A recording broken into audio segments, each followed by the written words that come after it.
Hello everybody, Epic Computing 123 here with another great tutorial. Today I'm going to be showing you the basics of Microsoft Paint. If you are on Windows, you will already have Paint installed because Microsoft made Windows. But if you are on Mac, you will need to install it because Microsoft didn't make Mac, so they didn't put it on your Mac or Apple device. If you don't have Paint on your desktop or in your taskbar, go into your Start menu, which will usually be down the bottom. Type in Paint. Drag Paint out and put it on your desktop. This won't come up for you because you won't already have Paint. If you already have Paint, this will come up. If you already have Paint on there, what's the point of having two? So click Don't Move. When you have it on there, double click on Paint. Then a blank canvas will come up and your arrow will look a bit like this. Now you are free to draw whatever you want. I am going to be taking you through the basics of this program. First, there is the colour palette, which changes your colour. Then there is the Edit Colours section, where you can create your own shades of colours.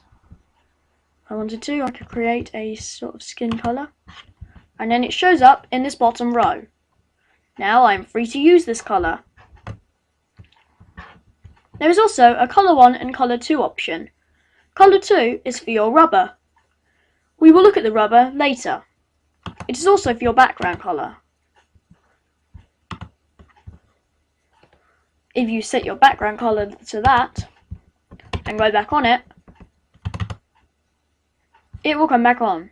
But as I haven't set it by default, it won't be on there.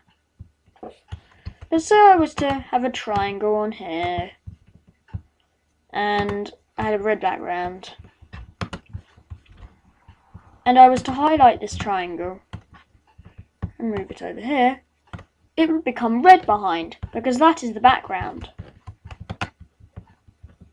Handy if you have a background and then you move something and it goes white where it was before. Okay, next is the size of the brush. If you click on brushes, this will be able to click. You have thin, medium, big, and really big.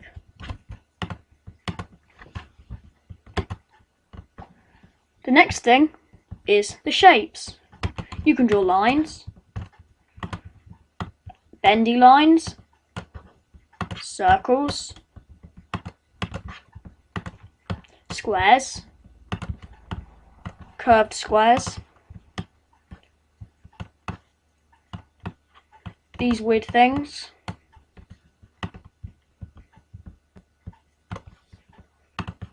triangles,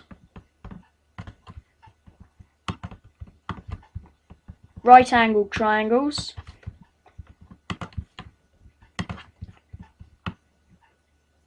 on its side square, a pentagon,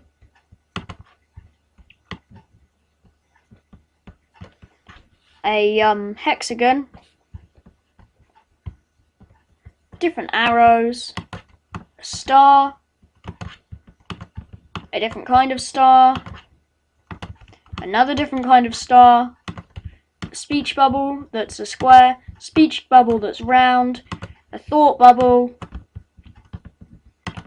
lightning, and hearts.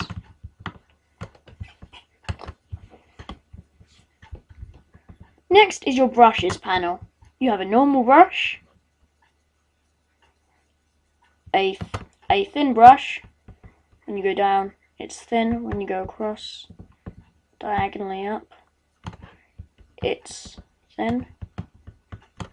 You have another one of those that's the other way round.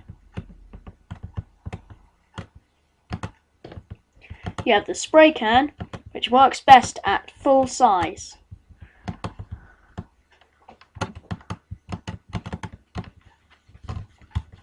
Good for snow effects.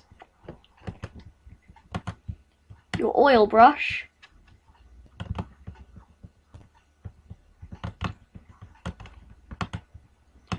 crayon,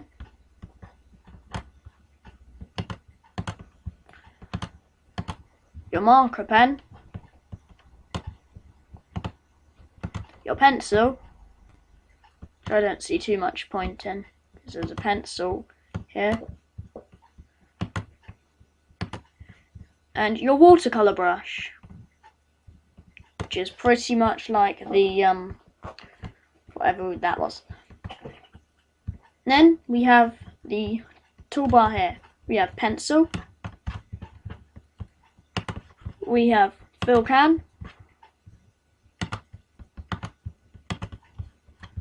we have text,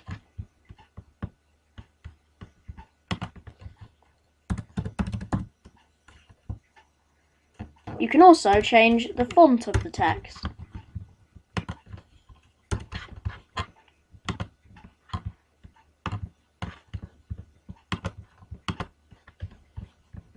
We have a rubber to erase things.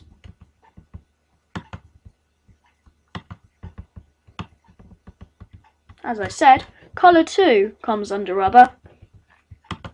We have the sample colour. So if my colour is green right now, if I was to click on this red thing, it would come up with red.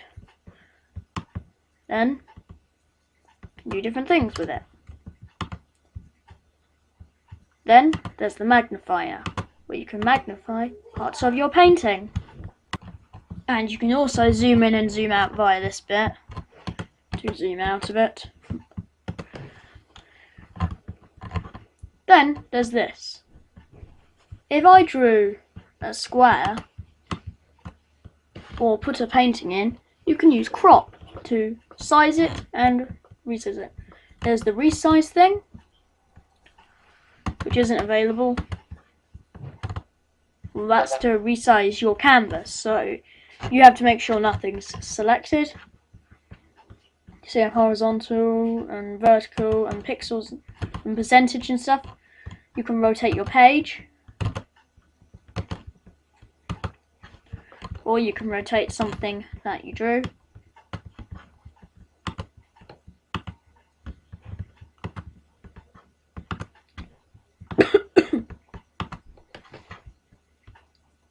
You can select items.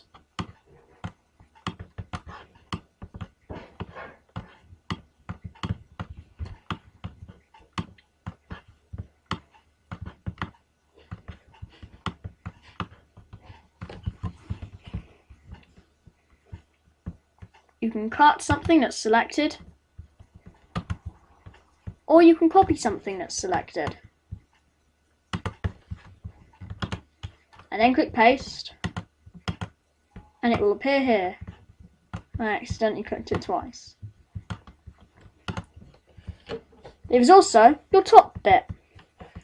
Normally there is save, go back, reload,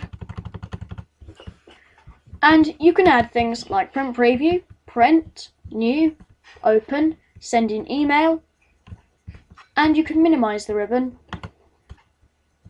where you have your controls, and you can show the ribbon.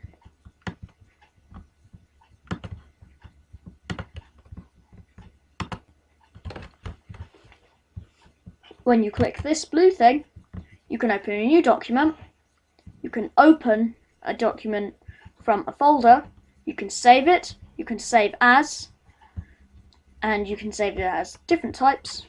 You can print it, you can import a picture from a scanner or camera, you can send it in an email, you can set it as a desktop background and do it in all these different styles. So there's loads of them, so there's just one big picture, also it goes to the center. You can also look at the properties of this picture, look at the help page, or exit, which is also over here. Or if you're on Mac, over here. That is pretty much the basics. If you click on view, you can zoom in and zoom out, and you can put rulers in, which is quite handy. You can put grid lines in. You can make it full screen, and then press ESC to cancel. No, to get rid of it. on your keyboard. It's in the top left hand corner. And that's pretty much the basics, guys. So remember to please like, favourite and subscribe. Peace out.